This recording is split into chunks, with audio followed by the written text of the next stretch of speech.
ahead and I'm going to record this so we can get started here. But before we start, I have Amber on the phone. She's filling in. She has some updates for us, okay? Amber, you want to take it away? Yep. Good morning, everybody. How are you? Hi, Amber. So, unfortunately, Liz is interviewing this morning, so she couldn't be on the call. So I have a few updates, and since many of you are Cortland Center participants, just wanted to update you on a few things. There was a meeting held yesterday. Liz, Gary, I guess you were there. Sharon, the club president, was there. Our president of our Older American Act Advisory Board, Sue Covington, was there.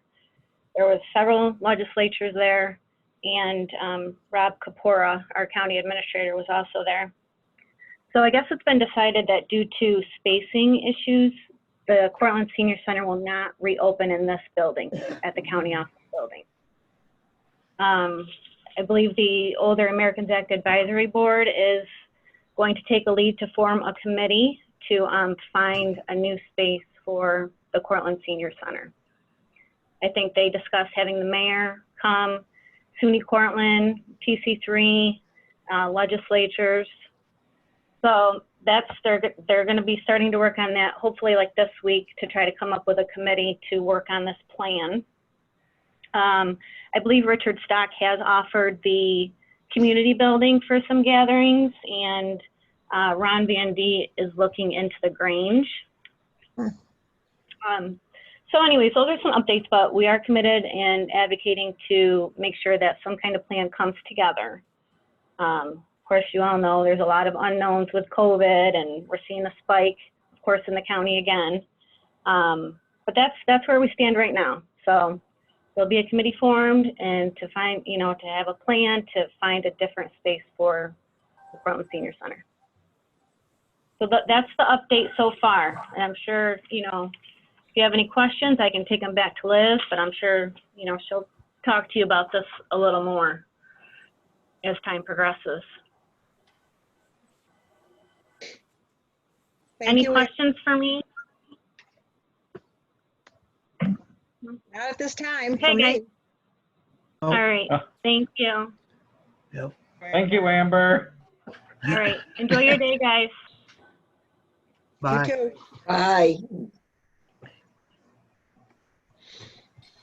All right. So as we continue, we know we have Tabitha Scoville here with the Cortland County Historical Society. We do a little, round robin introductions here, Tabitha, with, I ask a little question, like what part of Cortland history are we involved in, or have we been in or seen? I will start as my example. Working for the Y for over 14 years, I've seen a lot of different things, but one of the part of Cortland history working for the Y that I've been through is the clock tower fire. So, my wife and I, as we're driving in on 81 that morning, it's like, wow, that's a little bit of smoke coming up. We make a joke about which one of our places is on fire at work, and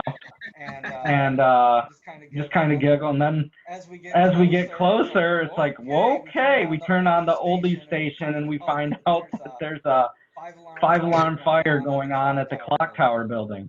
Like, oh, this should be interesting getting into work for me. And sure enough, I dropped my wife off. She was working at the Grange for the Farm Service Agency, so she wasn't affected or anything. But I coming around, and there's fire hoses blocking, so I couldn't do anything. I was actually able to park over the YW and walk to work that day. My boss, the director, was on vacation in Florida that week. And, I get there and, there's no power, there's no nothing to the building. But fortunately, it was light out. So, I was able to get a hold, call my boss, what do you want to do? Obviously, the gym and stuff had to be closed because without power, you can't really do much of anything. Maybe some free weights, but still a little unsafe. So we closed, and eventually we were there as a site for anybody that was in the clock tower building, from tenants to students that needed a place to just kind of hang out. We just kind of opened up the Y, used the gymnasium for that. So the clock tower fire was my moment of Cortland history. How about you, Tabitha? I was trying to think of something. We can pass if you want to come back. Well, one of the things that happened out in Cincinnatus, I'm trying to think if it was 4 or 5 years ago. You will remember this, is when we had a missing man, and we had all kinds of services, people come in to search for this man who was missing, and they found him on the 7th day or the beginning of the 8th day. Unfortunately, he did die, but they did find him alive, which was really good. But it was a really humbling experience to see how people come into a tiny community like that and they just go to work. We had New York State Rangers and police and other fire departments. The Civil Air Patrol was there. Any day they had over 100 people at any given time out working and looking for Alfred. And it was really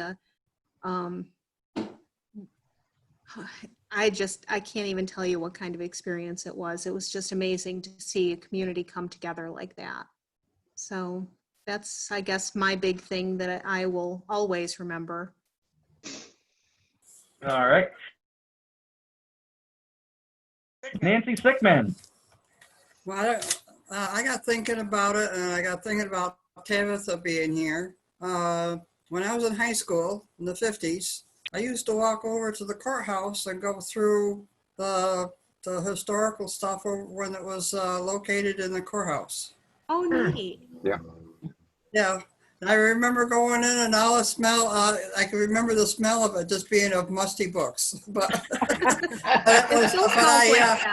I don't know why as a high schooler, I was so interested in just going over there and just walking around. Well, that's pretty cool. Yeah. You've probably done things that seem. That and the Civil War uniforms they used to have.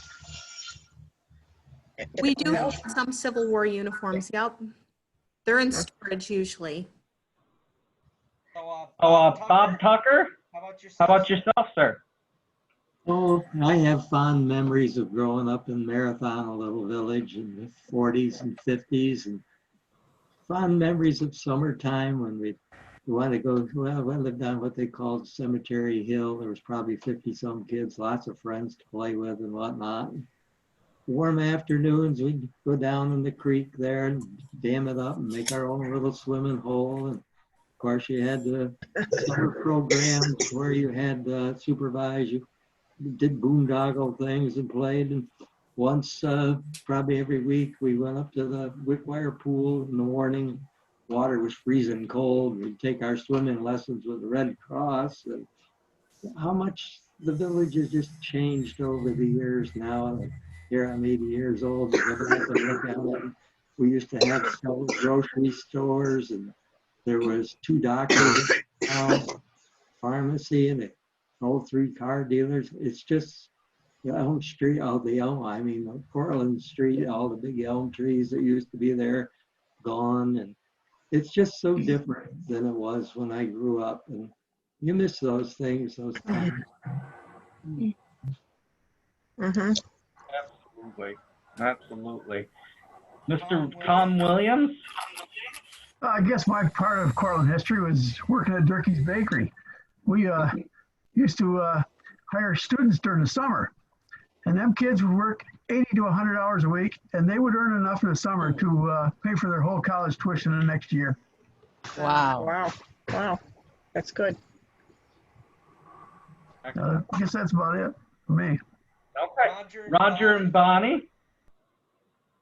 Well, we have both lived in Cortland all our lives, and I grew up on the Kinney Gulf Road, and down on the corner was the Grange there, and there was a red brick schoolhouse with just about only one kid in the class, and kind of an outdoor bathroom, and there wasn't much around.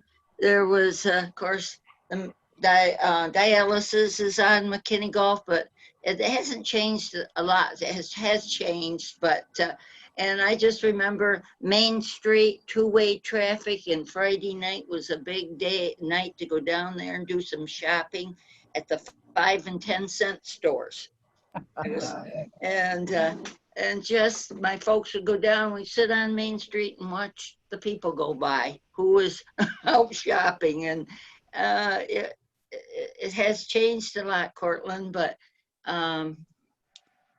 not Raj. How about you? Well, I grew up on Clayton Ave, so I was just off Main Street. So at the time, I roamed Main Street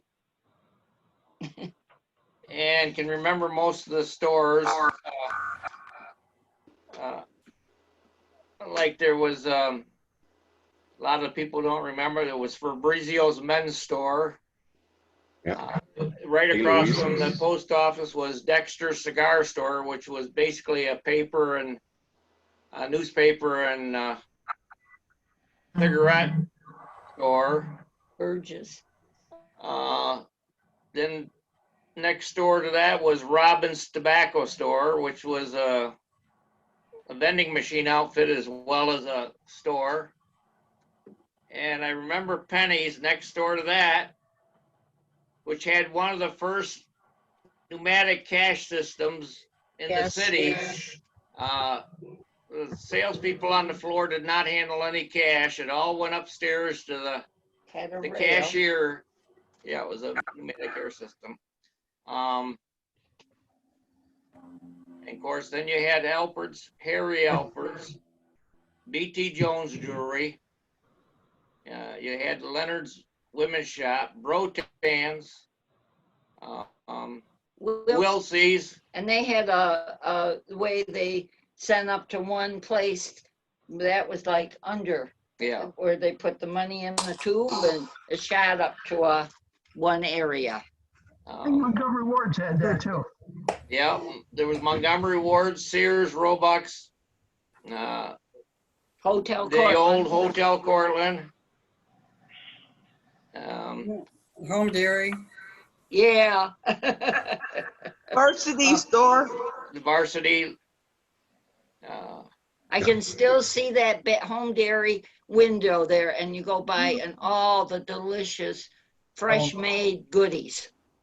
And when you walked up Main Street, I guess the big thing was every other building was not a gin mill. Yeah. Or a pizza parlor. Or pizza parlor, yeah. Well, now it's tattoo shops. Right. Oh. And down Peck's Furniture, that was a big store, Peck's Furniture. Survey shoes. A. Louis, the Army Navy store on Main Street. Yeah. Yep. Harold's Army and Navy. Yeah. And there were Surveys. Payne Brothers and Mullins and Loblaws. Loblaws, the State Theater. I used to walk between that to go over to the junior high. yeah. Over the Then county building. there was a If you grocery remember, store. if you remember Loblaws, my grandfather used to have a Harley Davidson motorcycle shop right behind it, way back Really? in the 20s and 30s. Well, that was before I went to school down there. We've got a Oh, you young kid. we've got a picture of him on his Harley Davidson with a sidecar towing a boat. Oh my God. Must have been a pretty strong Harley. How about you, Mr. Wells? I've been in Cortland about 45 years. I worked at SCM and the monofilament plant, and like they all said, downtown Cortland used to be special. Now it's a place not so special. Yeah. Gary and Linda? Well, I grew up on the west side of Skinny Atlas Lake, so every weekend, Saturday, we would come into Cortland to do our grocery shopping. My parents did, not me. Shopping on Main Street. And like everyone just said, Main Street was just store after store after store. There were 3 or 4 shoe stores, 3 or 4, ladies stores or children, Montgomery Wards where you could buy clothes for children.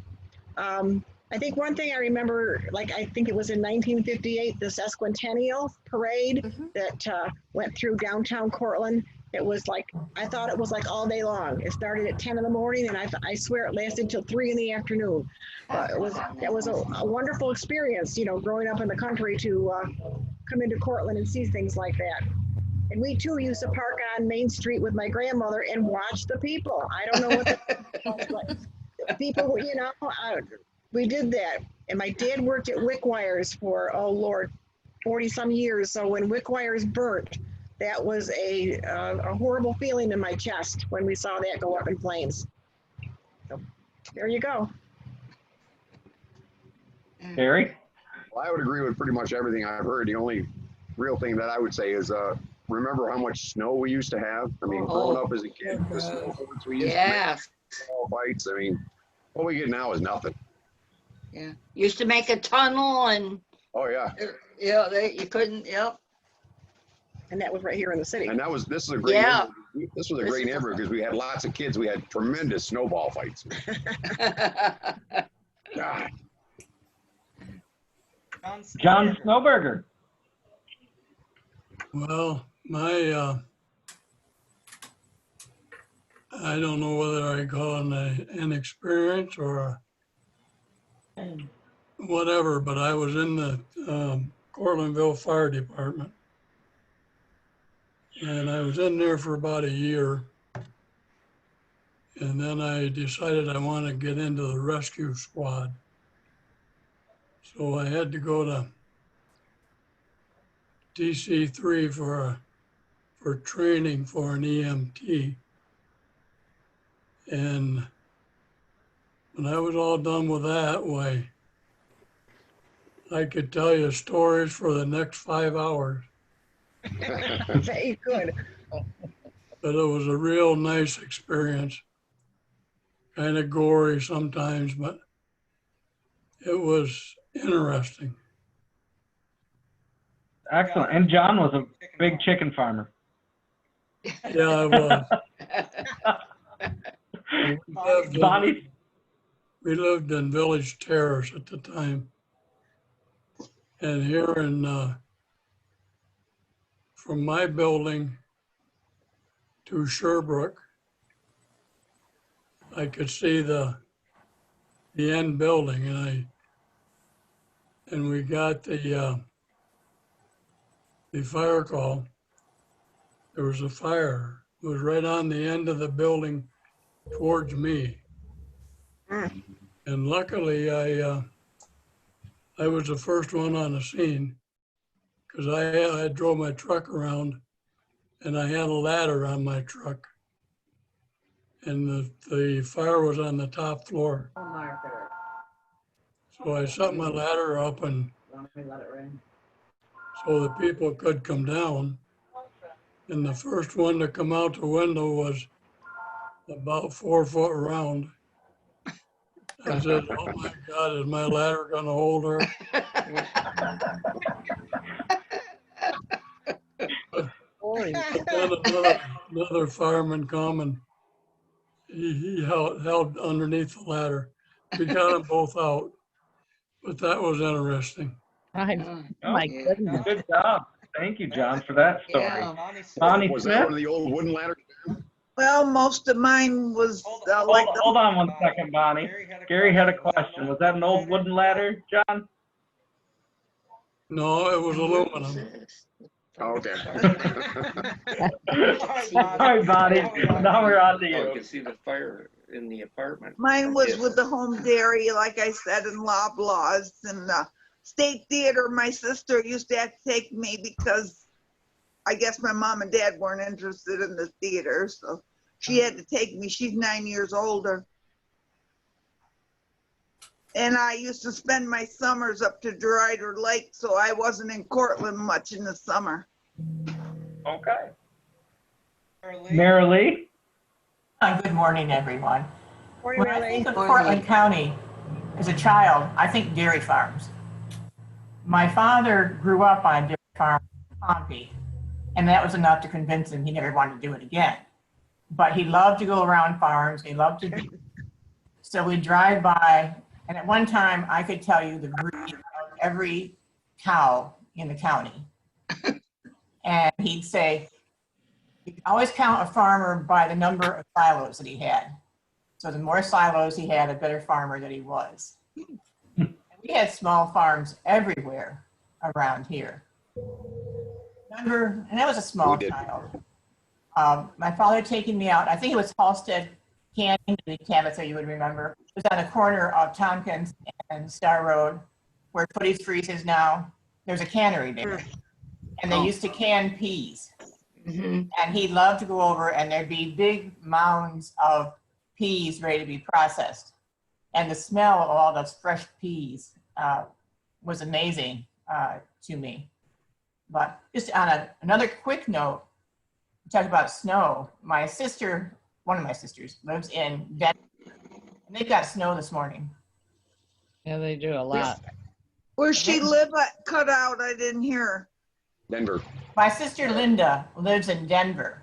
Oh, I see that. Snowed last night. We would call it a dusting, but They can have it. it's 30 degrees, and they're out there trying to cover her beautiful garden up to save it. So. Oh no. And here we are. It was close to 100 yesterday, from what I understand. You're Well, right. I know yesterday it was nasty because it was sleet and freezing rain, but like weekend, it was 100. And it dropped 70 degrees in a couple days. So. Wow. Sharon, how about yourself? I lived up on Cosmos Hill, and it certainly didn't look like it does now. That's for sure. There was just a farm up there and the big mansion. That was it. But I remember taking swimming lessons at Wickwire Pool, and Dave Yeaman and Nancy Duffy were my instructors. Isn't that not something? I don't think he remembers. I remind him once in a while, but he said he must have been very young. That's what he told me. And let me see. I was 4-H camp in Lava. That was every summer. We went, and then as we got older in 4-H camp, we were on the council. So we got to be counselors, and that's way different now too. And then I think my biggest memory is where Living Museum is now. It was A.B. Brown's. Yeah. And I remember I was a single mom, and my washing machine died, and I went to him, and Bob Brown, he let me, Al Brown, one of the Browns, he said, I'll help you out here. He let me pay $5 a week or something like that until it was paid for. Never made a contract or anything. He just trusted me. That was a beautiful store. It had everything. Oh, it had everything in it. It was amazing. Furniture. It was, yeah. And they were just delightful people.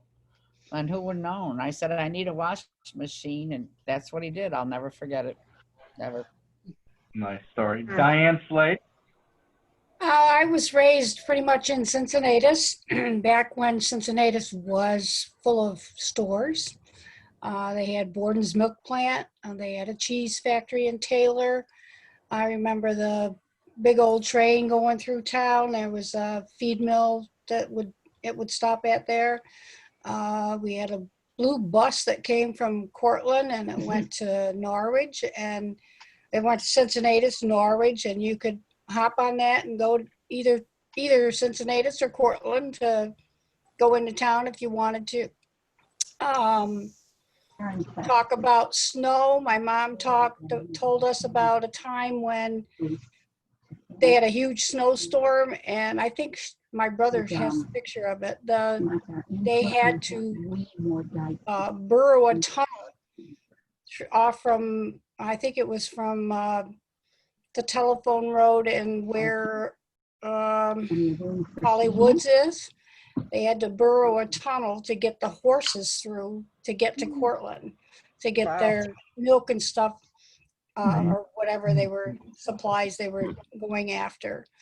So we had some pretty hard winters back then. I remember, you know, my mom and dad going around taking pictures of the snowbanks, how high they were. Schools were closed down like 2 or 3 days, you know. They didn't have the plows that they do now. And my dad also said that years ago when they were planning to put Cortland State in, that originally they wanted to put it in Cincinnatus. However, the people in Cincinnatus didn't want it there, so it ended up in Cortland. A lot of history over there. There's not much left. They used to have P.B. Foster. They did have an A.B. Brown and Sons. One of the brothers opened up a big shop over there. It was on this side of the big bridge that goes into town. I remember a big flood one year in the, I'm going to say 60s. Lots of history over there, but there's really not a whole lot there now. Memories. Great. That's what's left. Yeah. Nancy Albro. Good morning. Morning, Nancy. I grew up in Candor, so I didn't move to this area until I was over 30 years old. Cortland. So we didn't even have a bus that went into Cortland to Candor. We had to either go to Ithaca or Owego to go to the store, because we just had a hardware store and a soda fountain and the Candor Courier and IGA there in town.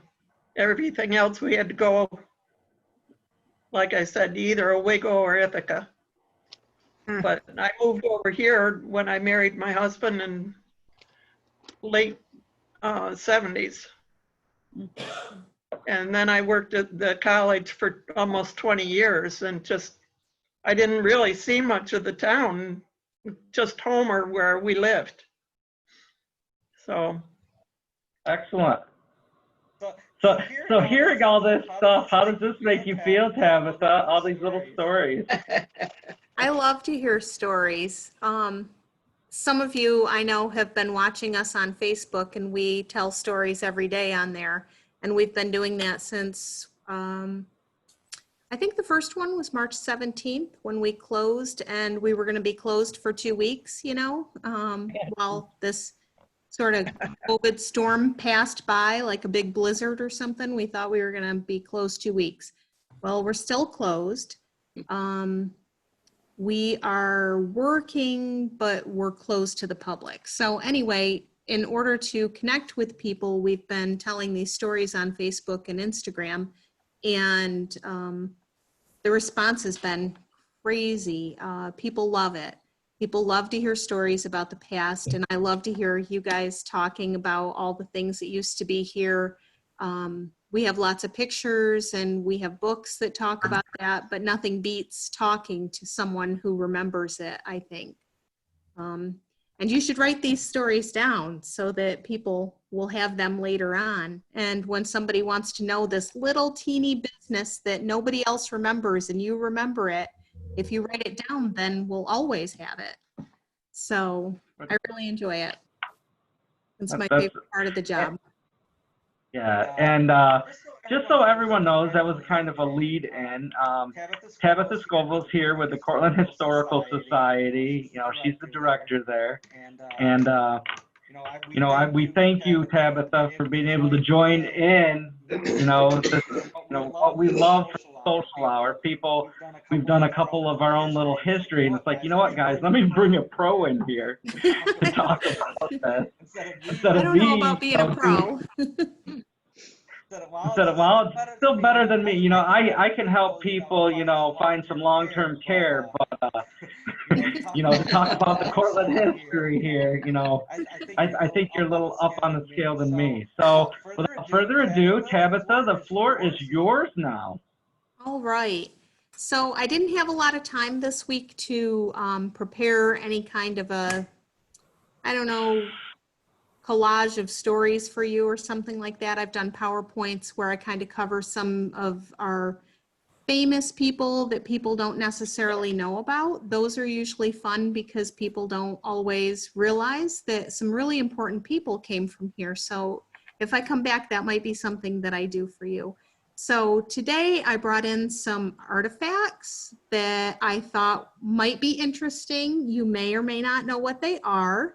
So I'm just gonna show you these pieces and see if you can guess what they are. Okay, I'm gonna start easy. Okay, so there's this thing here.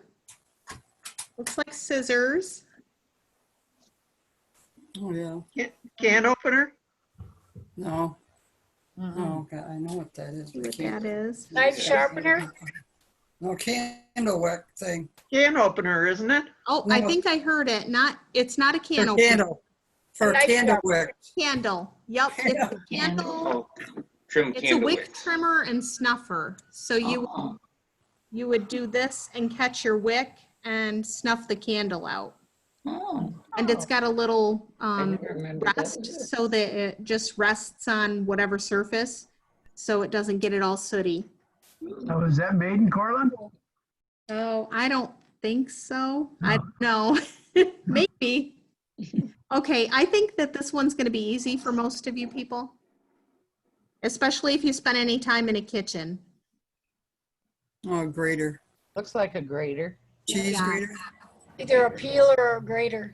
It's hard on the screen. It's a grater. Can you guess what kind? It's got a little, Nutmeg? Nutmeg. yes, nutmeg. So back in the day, they used to get whole nutmegs, and that was a big, nutmeg was a spice that they really treasured, and they would grate their own. So they come in they look like little peach pits or something like that, and that would fit in here, and then they would grate what they needed. Rachel Ray still does that. Oh, does she? Yep, on the show. They say you can't beat fresh nutmeg, but I would be hard pressed to know where to get any. I don't know. Call Rachel Ray. Okay, this one's one of my favorites. Okay. Mousetrap. Who said that? I did. Oh, you guys, All right, I'm gonna pull out the hard stuff. No, it's a mouse trap. So the mouse goes in here, and when it trips it, it captures a mouse in here, but it sets it for the next mouse. So you can catch multiple mice in oh, this. wow. And I guess it was kind of gross. Sometimes they would eat each other and stuff like that. Oh. Yeah. That was before my day. Mine too. I hope before. I was going to Now, ask. see, if you what- guys are on what a Facebook, mutton- you might know the answers to some of these because I shared some of these on Facebook. Okay. What is this little gadget? So it's got all these pieces that hang. Wind chime. Is it a wind chime? It sounds like it. Like an earring. They have measuring spoons. Earring. That's a great earring, John. Oh my God. It's made of silver, so it's a nice piece. Looks like a chandelier. Yes. Who What? said that? What is it? Arlene. I'm gonna have to give out prizes or something here. No, I volunteer at the Living History Center, so I'm cheating. Oh, she knows. What is it? It's called a chatelaine, and what it is, let me find my paper here so I can tell you what's on this one. This one has 2 pencils, a flask, and a notepad and a postage holder. So the lady of the house would have this on her sort of waistband, and she'd always have a pencil and a little piece of paper, so she would always have these little gadgets. And you could put anything on these. Some of them have scissors, little sewing kits, anything that the lady of the house might need over the course of the day is pretty much what would end up on a chatelaine. But Amazing. people Like the love early this. version of Batman's utility. What was that? I said it's the early version of Batman's utility belt. I'm just wondering about the flask and what was in the flask. Ooh, Little Anything shot. you want there. that's for me. Okay, I've only got 2 more because you guys are pretty good. You're guessing these things on me. Okay, any idea what this is? It's pretty heavy. It's 2 pieces. So there's this piece and this piece here. And it does roll back and forth. Meat tenderizer. That's a good guess, but it's not. I don't know. Any guesses? The pleater? It is. A what? So lots of the clothes used to have these fancy ruffles around the collars and around the cuffs. And they would heat this up just like the old irons. So they'd set this on a stove or something like that, heat it up, and then they would put the fabric in here and roll it, and they would pleat the clothes. Good Lord. My word. It was a lot of work. Was that And who doesn't like ironing now? I don't think anyone irons. smocking with that? I think you know why they carried a flask. Yeah. What was that, Bonnie? Did you Was have a that question? for smocking when you did smocking on a dress? Or? I guess maybe, I don't know what smocking is. It was, you know, the collars that are around your clothes or the cuffs, when they had fancy pleats in them, that's what they would use it for. Okay, I've got one thing left and you guys cannot get this one. Okay. So it's this piece. It's flat, it's got a handle. And be careful because it's kind of fragile. It opens up. For pictures? Mirror. The mirror, isn't it? Makeup. Nope. For pictures? You put something Not in for there. and press pictures. it. What would Nope. you press? This one is tough. This one really is tough. Any other guesses? Oh. So this is actually a hearing aid. Oh, get Oh my goodness. And its name is a dentaphone. So you would put your teeth here at the top and you would hold it in your mouth and, or just touch your teeth to it, I guess, not bite it. And supposedly it helped the bones in the inner ear to work better, and it would help you hear. Now, I don't know if it was a really workable thing, but I do have, Oh my God almighty. I have this picture that I found, this advertisement that shows how it would work. You would put it there and hold it, and supposedly it helped you hear better. Can you imagine that? Most people don't even like the little bitty ones they have these days. So those are the only ones I brought today. You guys guessed some of them pretty quickly, so I guess I'll have to work harder to stump you if I try that one again. It was interesting. Yeah, no. Well, do any of you remember washing clothes with the wringer washers? Yeah, my mother. I remember doing that with my grandmother in the kitchen. Yeah. My grandma. Yeah. The wringer was dangerous. Yeah, my sister got her fingers cut in one. Yep, I was always told to stay away from that end. Yeah. I wasn't allowed to run it, but my older sisters and my mother did. I just watched them wring it out and into a big tub. Mm-hmm. It was a lot of work. Yeah. Yeah, you had to be careful. They get caught, you know. Yeah, my mother-in-law had one of those wringer washers, and she got her putting the clothes up into the wringer. She got her fingers in the ringer. Mhm. And Yeah. she had a major stroke over that. Oh my Wow. goodness. Wow. Mimi said she almost. Wow. Yeah.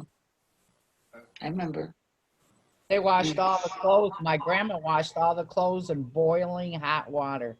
Didn't matter if it was jeans, whatever it was always boiling water Wow. in that thing. Kill those germs. And I think it's interesting, and I did ask my mom before she passed away. I remember my sister and I had to hang the clothes out on the line, and even in the wintertime, they'd be frozen. We'd bring them in and throw them over the clothes bars. And I said to my mother, I said, why did you make us do that? You know, you knew they weren't going to get dry. We'd have to bring them in anyways to dry them inside. Well, because back in those days, they thought that if it was frozen, it would kill the germs. So we had to do that process of freezing your fingers along with them, bringing them in and putting them on the clothes bars, which I, as I got older, couldn't understand why she made us do that.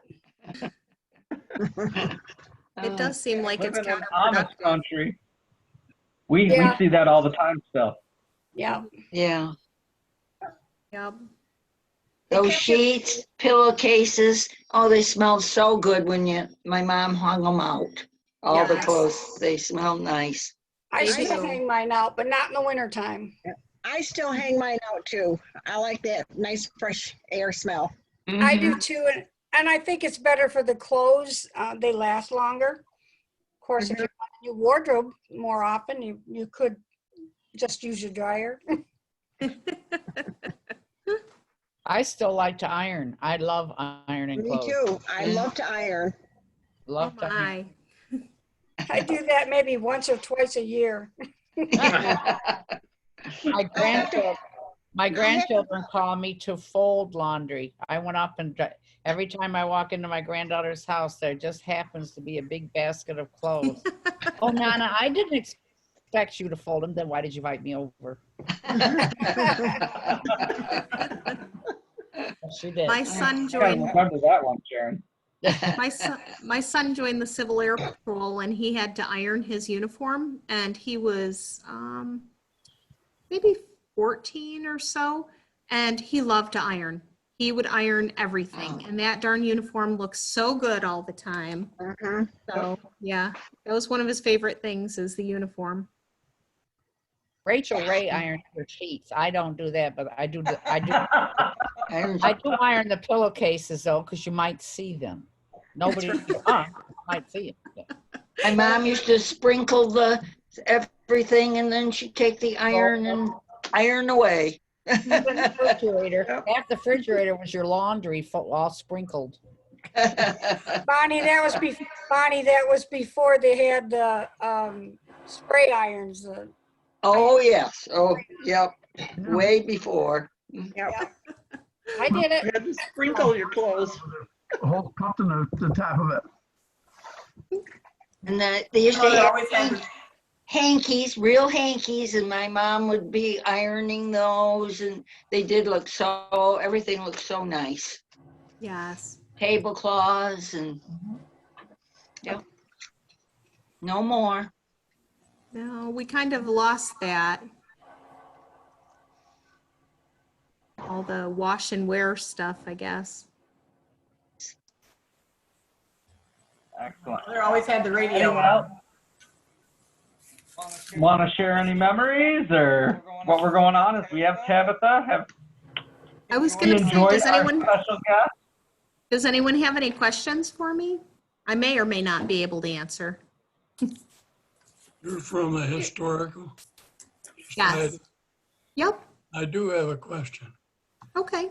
I used to know a lady, her first name was Mary Ann. Yes. I can't think of her last name. Kane. Is she still there? She is not. She retired back in 2008 or so. And she is at the Brewster House now. So she's still around, but she's not coming in anymore. Yeah. Do you have any of the history on the Underground Railway? I was told many years ago that Tonelli's Hathaway Hall was part of that. It was. You have any history on all that? We do have a little bit. We don't have a whole lot. I have never heard about Tonelli's being part of that. I'm surprised I haven't heard that because Mary Kimberly is the McGraw historian and she knows quite a bit about the Underground Railroad. I would have thought she would have said something about that by now, but it might not have come up in conversation too. So, oh yes, actually I have an assistant here today. She just reminded me, if you go to our YouTube channel, we have, it's just Cortland County Historical Society. So if you go to YouTube, all of the lunch and learn programs that we've done over the last several years and several of our evening programs are there. And there is one on the Underground Railroad that Diane Ames did for us. And I think it's called something like Harriet Beecher Stowe and something. She did it at the Cobblestone Church because that was a part of the whole network, the anti-slavery network. And it's a very good talk. So if you go over to YouTube and find us, you should be able to find that. And that's interesting to watch. Okay. And any of the other lunch and learns that you might have seen, but just never got over here to watch. Most of them are on YouTube. So we have some great speakers, great topics. Usually when I schedule people for lunch and learns, they're people who come in here to do research. And I say, hey, you're kind of interested in bridges. And this one man did not do any public speaking, but that was what he was interested in, was bridges. And he did a talk for us and he did a great job. And I found that lots of the people that I have come and talk to us, they can talk to anybody about what they are passionate about. And that's just it. He loves bridges and he did a great talk on bridges for us. And he went around and did it a couple other places after he did it for us. So I kind of opened the door for him to share what he's learned over his life about bridges with other people. So that was really a good thing too. Nice. Yeah, there's lots of different topics. If you like baseball, we've got, I think, 3 on baseball that Tony Kissel did for us on local baseball, John J. McGraw and the Homer Braves and other notable players in this area. Oh my goodness. Ann Henderson, who was the Preble historian, did one for us that was good. There's one on bird's eye maps, which is very good. Octagon houses. Marty Mack did one for us on Alton B. Parker. That was very good. We have a ton of good ones. So it's hard to say which is my favorite. And I can share the link. I'll find it on YouTube and email. So then you guys have quick and easy access to it if you want. Okay. Yeah, definitely. Appreciate that. There's one on Burgess clothing too. I just thought of nice. because someone mentioned Burgess earlier and Carolyn and Seth did a talk for us on Burgess clothing and that was great. Hear about the barn signs and how they did that every summer. They had to go and paint them and replace them and all kinds of stuff. It was good. Tabitha, I have a question for you. Yep. A few years ago, it was in the paper that a old pistol had been removed from the museum. Has that ever been returned, found, or any? No, it's just gone. No, it's just gone. There was a uniform that went missing at the same time. It was a Civil War pistol and uniform. And they put out the word far and wide. They alerted other museums, like a statewide thing. I was just looking at this the other day too. Antique dealers and pawn shops, they called out all the shots when they were trying to find that and it never turned up. They were watching eBay. Sad. It is Very, because it's not very just sad. an artifact, it's a piece of our history, and someone just walked right out with it. So wow. We do have a doorbell system, so people have to ring the doorbell to get in. So we have a little bit better idea of who is in the building at any given time, but it's not perfect. You know, we do the best we can, that's for sure. Do you have any idea when you might be open again? We're thinking after the first of the year, maybe, if things go well. I know our numbers are rising again, so part of our problem is we're kind of small inside. We're kind of cramped in the spaces that we do have, and you can't very well clean a book, you know, or papers. It has to sit in quarantine. So if people use something, we have to set it aside and just let it, the virus die. I'm interested in looking at one of your city directories if you have one, because I'm working on the scrapbooks for the Red Cross, and I want to make an index to go along with it. You might be able to get the information at the Cortland Library right now. I know they're open, and they do have some directories. What directory do we have here? Or if you let us know, we might be able to try to help you with that. Marcia Bulger gave me a couple of hers to look at, and from the 61, 61 and 68, I think I borrowed from her. Okay. But I hate to, I'd have to go down to the library and sit for a long time to work on my papers that I have. Mm-hmm. So what are you looking for, Nancy? People used to register for bloodmobiles under two names. They'd say Nancy Sickman or Mrs. Sickman. And I'm trying to get rid of one, make them just one entry instead of two. So I'm trying to match the women and men's names. Oh, goodness. Nancy, I have a 1971 city directory. Is that anything that could help you in your research? I'd love to borrow it from you, yes. I'd be happy to loan it to you. Okay. Thank you. City directories. I have to head out to an eye doctor appointment, so bye, everyone. Bye. Bye, Sharon. Bye, Sharon. Thanks, Tabitha, that was wonderful. Thank you. Yeah. Yes, thank you, Tabitha. That was a great. Come again. entertaining. Yes. Come again. Yeah, I will. they don't have to look at me the whole time, so it's good. I love doing stuff like this. It's a lot of fun to talk to people.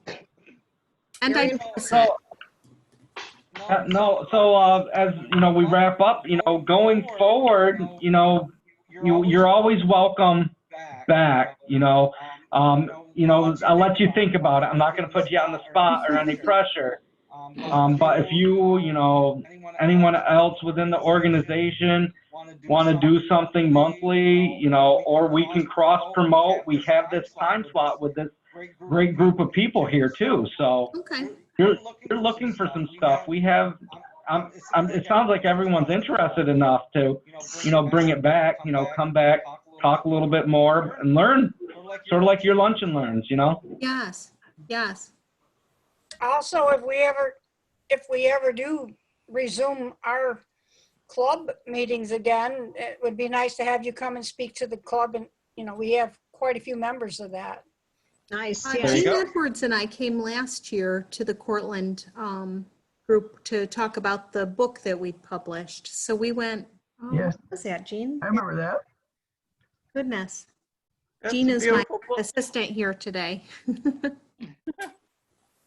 That's a beautiful book. Oh, we love it. Thank you. They did a great job on it. Yes. Yes, I remember that day. It was a good day. Yes, yesterday was our 1-year anniversary of our book launch. Oh, Yep. great. Yep. So, that being said, you know, I want to thank Tabitha again and again and again, you know, for joining us.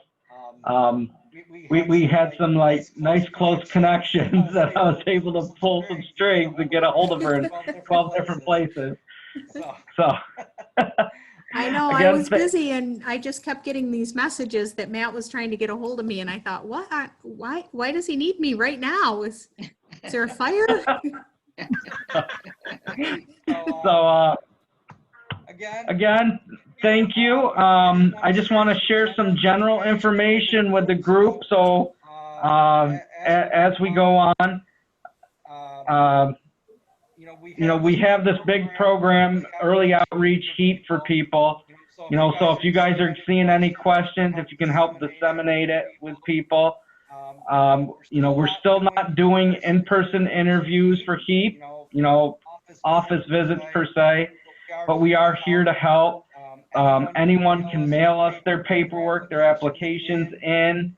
If there's any questions, Debbie Chavesty is our HEAP specialist this year. We will get back to you one way or another on it. So, whereas we might not be face-to-face to help, we will try our best to accommodate everybody's needs, okay? So have someone, if they have questions, to give us a call at the office. Just share the information as you can. Our newsletter is scheduled to be out at the end of the month, or early next month. So we'll be looking for volunteers again for folding. So if there's anybody interested in folding, let me know. I see Nancy right there, so. Yep. Call me. We'll help. Yep. John and me. Yeah, okay. Put Peg and I down. Okay. The Glaziers will help. So you also get, preview of everything that gets mailed. So you got the inside knowledge for the newsletter. Inside track.